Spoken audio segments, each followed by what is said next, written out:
الله ربي والإسلام ديني ومحمدا رسول الله.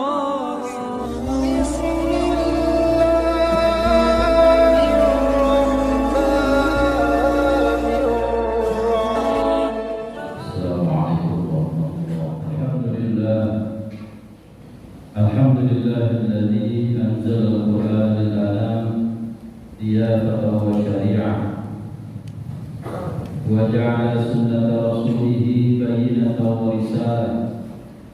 أشهد أن لا إله إلا الله وحده لا شريك له وأشهد أن سيدنا محمدا عبده ورسوله لا نبي بعده.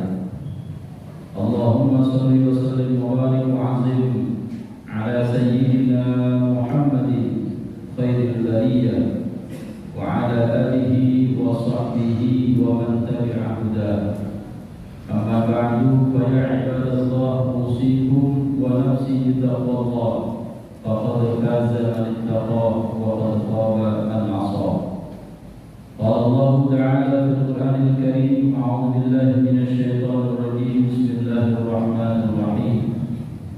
فخلف من بعدهم خلف أضاعوا الصلاة واتبعوا الشهوات فسوف يلقون غيا إلا من تاب وآمن وعمل صالحا فأولئك يدخلون الجنة ولا يظلمون شيئا. صدق الله العظيم. Masyaallah hadirin yang rahimah yang mulia, mari bersama-sama kita memanjatkan puji serta syukur kehadirat Allah Subhanahu wa taala atas limpahan nikmat yang telah Allah berikan kepada kita yang tak terhingga. Selawat serta salam kita sanjungkan kepada junjungan kita baginda Nabi Muhammad sallallahu alaihi wasallam, yang mudah-mudahan dengan selawat yang kita lantunkan, kita sampaikan kepada beliau menjadi satu wasilah kita mendapatkan syafaatul uzma di hari kiamat nanti.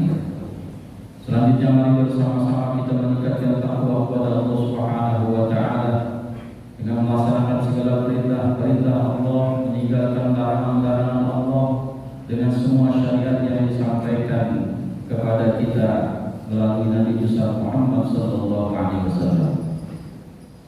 Masyaallah hadirin rahimakumullah. Pernah satu ketika Nabi sedang berada di Masjid Nabawi, dan kemudian ada seorang sahabat masuk ke masjid tersebut dan melaksanakan sholat. Selesai sholat, sahabat bersalaman dengan Rasulullah. Apa kata Rasulullah ketika bersalaman? Rasulullah menyatakan, ulangi sholatmu karena kamu belum sholat. Maka sahabat itu kemudian melaksanakan sholat kembali. Selesai sholat kembali bersalaman lagi menemui Rasulullah, dan Rasul menyatakan hal yang sama. Ulangi sholatmu karena kamu belum sholat. Maka untuk yang ketiga kali sahabat ini bersolat, melaksanakan sholat, dan kemudian bersalaman dengan Rasul, dan masih pada ucapan yang sama Rasul menyatakan, ulangi sholatmu karena kamu belum sholat.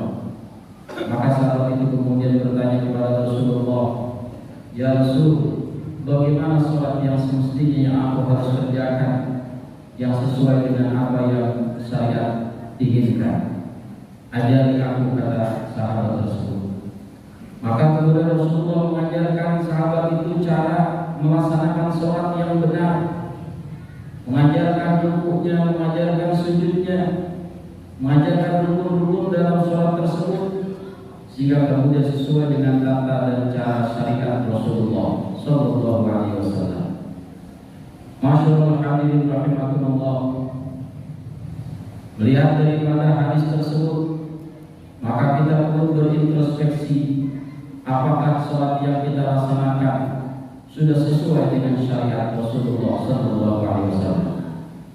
Sebab masih banyak di dalam umat Islam yang beranggapan yang penting sudah sholat, yang penting sudah selesai melaksanakan kewajiban, merasa bahwa sholatnya sudah diterima Allah, merasa patut mendapatkan pahala, bahkan merasa berhak atas surganya Allah Subhanahu wa taala, dan tidak merasa perlu muhasabah, tidak merasa perlu introspeksi, memperhatikan kembali apakah sholatnya sudah benar mengenal syariat Rasulullah atau belum, dan dia tidak merasa perlu lagi belajar, tidak perlu mengajar lagi tentang bab sholat karena dianggap hal yang biasa setiap hari dia lakukan, dan dia sudah merasa menjadi orang yang baik dan tidak akan celaka. Masyaallah hadirin rahimakumullah, orang yang seperti ini perlu disampaikan bahwa orang yang sholat sekalipun masih bisa celaka.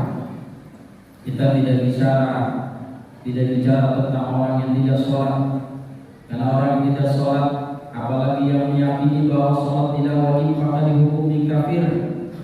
Tapi orang yang tidak sholat merasa meyakini bahwa sholatnya masih wajib, namun dia malas tidak melaksanakan sholat, dihukumi dengan asi, orang yang melaksanakan maksiat dan termasuk fasik, orang yang melaksanakan satu dosa besar. Namun orang yang sholat pun masih bisa celaka. Dalam surah Al-Ma'un dikatakan fawailul lil musallin, maka celakalah orang yang sholat, alladzina hum an sholatihim sahun, yaitu orang-orang yang lalai dari sholatnya. Masyaallah hadirin rahimakumullah, apa yang maksud dengan orang yang lalai dari sholatnya? Alladzina hum an sholatihim sahun. Menurut para ulama dalam tafsir Ibnu Katsir misalnya disebutkan ada beberapa kategori orang yang lalai dari sholatnya. Yang pertama, dikatakan lalai orang yang sholat adalah ketika orang yang sholatnya hanya di hadapan orang lain, hanya ketika bersama dengan yang lain, sementara ketika dia sendiri dia tidak mau melaksanakan sholat, termasuk fawailul lil musallin. Yang kedua, termasuk lalai dari mengerjakan sholat adalah orang yang sholatnya ditunda-tunda sampai kemudian keluar dari waktu sholat yang semestinya, walaupun dia melaksanakan qada sholat. Dan yang ketiga bisa juga diartikan orang yang lalai sholat adalah orang yang selalu mengerjakan sholatnya di akhir waktu, padahal masih ada kesempatan dia melaksanakan sholat di awal waktu, namun ditunda-tunda sholatnya. Sholat zuhur jam 5:30, sholat asar jam 5:30, sholat maghrib pun di akhir waktu. Demikian juga dengan sholat-sholat yang lain, dan terus-menerus dia melakukan kegiatan itu setiap hari, maka termasuk fawailul lil musallin. Dan yang keempat, ada juga yang memaknai sholat lalai dari sholat adalah orang yang tidak mau memahami dan memenuhi rukun dan syarat sholat sesuai dengan yang diperintahkan Allah dan Rasulnya. Dan yang ketiga, dalam tingkatan yang lebih tinggi, orang yang termasuk lalai sholat, orang yang tidak berusaha untuk khusyuk dan merenungi bacaan-bacaan dalam sholat. Masyaallah hadirin, dalam kitab hadis Sahihain pernah Rasulullah bersabda, tilka sholatul munafiq, tilka sholatul munafiq, tilka sholatul munafiq. 3 kali Rasulullah menyatakan itu.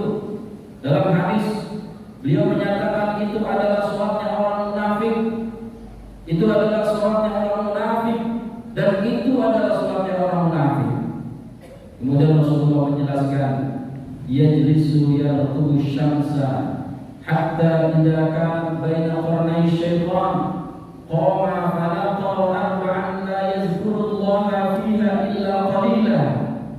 Ada seseorang yang duduk menunggu matahari, kemudian manakala matahari telah berada di antara kedua tanduk setan, yaitu maksudnya matahari akan tenggelam, bangkitlah ia melaksanakan sholat asar dan kemudian mematuk sholatnya dengan cepat sebanyak 4 kali tanpa mengingat Allah di dalam waktu dalam sholatnya, melainkan hanya sedikit.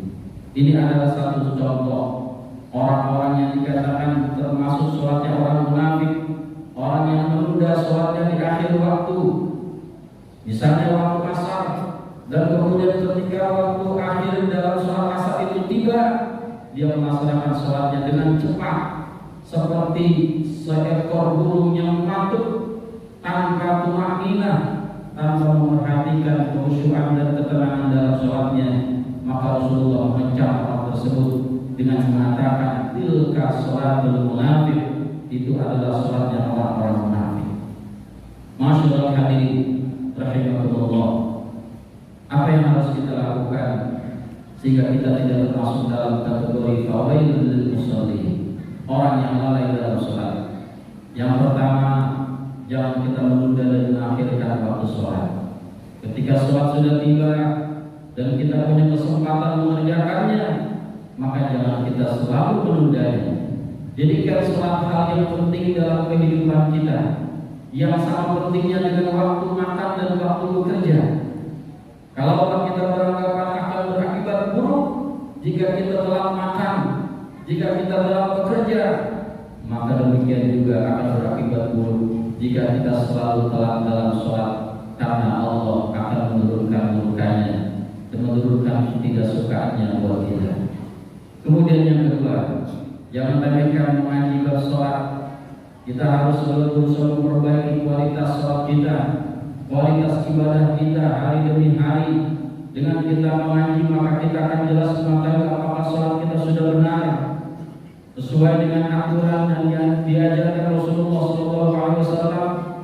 Karena dalam sholat itu ada persyaratan tertentu, ada rukun tertentu, bahkan dalam setiap rukun ada rukunnya lagi masing-masing, yang itu harus dipenuhi oleh setiap orang yang melaksanakan sholat. Dan itu termasuk dalam ma'lumun bid-darurah. Apa maksud dari ma'lumun bid-darurah? Satu ilmu yang harus diketahui oleh setiap mukallaf, walaupun orang itu termasuk orang awam, dan tidak dimaaf apabila orang tersebut tidak mengetahuinya. Karena menurut Imam Zainuddin Al-Malibari, pengarang kitab Fathul Mu'in, orang yang tidak mengetahui ilmu tentang ma'lum bid-darurah, sementara di sekitarnya ada majelis ilmu, maka orang itu termasuk man amkana ta'allum wa lam yata'allam. Orang yang memungkinkan belajar namun dia tidak mau belajar, maka ketidaktahuannya tidak dimaaf oleh Allah Subhanahu wa taala. Dan itu kemudian termasuk Nabi menyatakan dalam hadis tersebut, ulangi sholatmu karena kamu belum sholat. Masyaallah hadirin, yang ketiga, kita laksanakan sholat kita dalam keadaan tenang, tidak terburu-buru, berusaha khusyuk merenungi bacaan dalam sholat.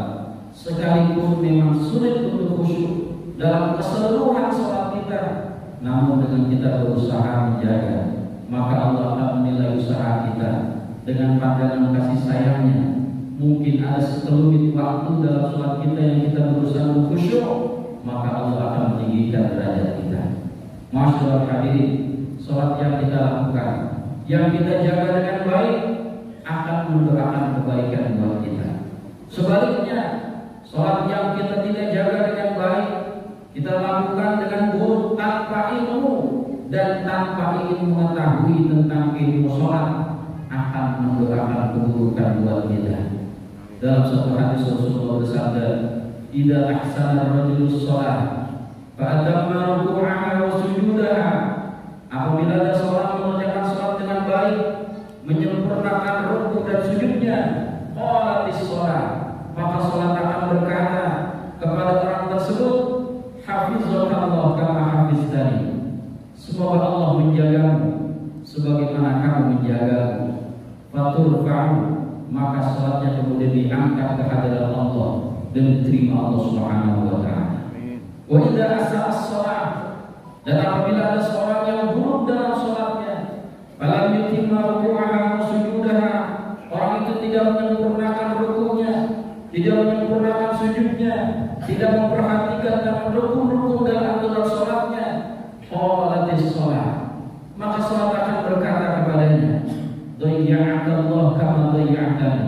Semoga Allah menyia-nyiakanmu sebagaimana kamu telah menyia-nyiakan diriku. Fadulafu, maka kemudian dalam hadis itu diteruskan, fadulafu, maka salat itu dibuntel, salat itu digulung, kama dilafu thawbul khala, sebagaimana dibuntel dan digulungnya baju yang telah kusam. Fayudrabu biha wajhu, kemudian salat itu tidak diterima dan dilemparkan kepada pelakunya. Na'udzubillah, tsumma na'udzubillah. Masyaallah hadirin, Semoga Allah memberikan hidayah dan taufiknya kepada kita untuk selalu memperhatikan dan memperbaiki sholat kita, memperbaiki ibadah kita, dan semoga dengan usaha kita Allah menerima semua ibadah yang kita lakukan. Amin ya rabbal alamin.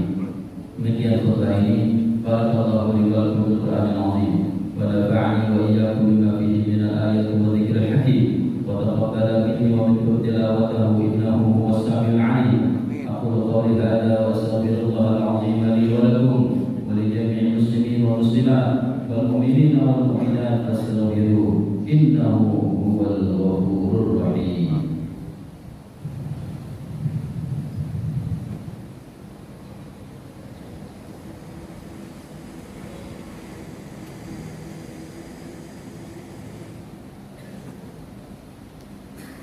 Alhamdulillah haqqa hamdi. Asyhadu an la ilaha illallah wahdahu la syarika lahu syahadata 'abdi wa asyhadu anna sayyidana Muhammadan 'abduhu wa rasuluhu al-wafi bi'ahdi. Sallallahu wa sallama 'ala sayyidina Muhammad wa 'ala alihi wa sahbihi min ba'di. Amma ba'du fa usikum 'ibadallah wa iyaya bi taqwallah fa innaha syi'arul mu'minin wa nizarul muttaqin. ووصية الله فيكم أجمعين واعلموا أن الله تعالى أمركم أمرا عظيما وبدأ بنفسه تعظيما. قال الله تعالى إن الله وملائكته يصلون على النبي يا أيها الذين آمنوا صلوا عليه وسلموا تسليما. اللهم صل وسلم على سيدنا محمد وعلى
إن الله يأمر بالعدل والإحسان وإيتاء ذي القربى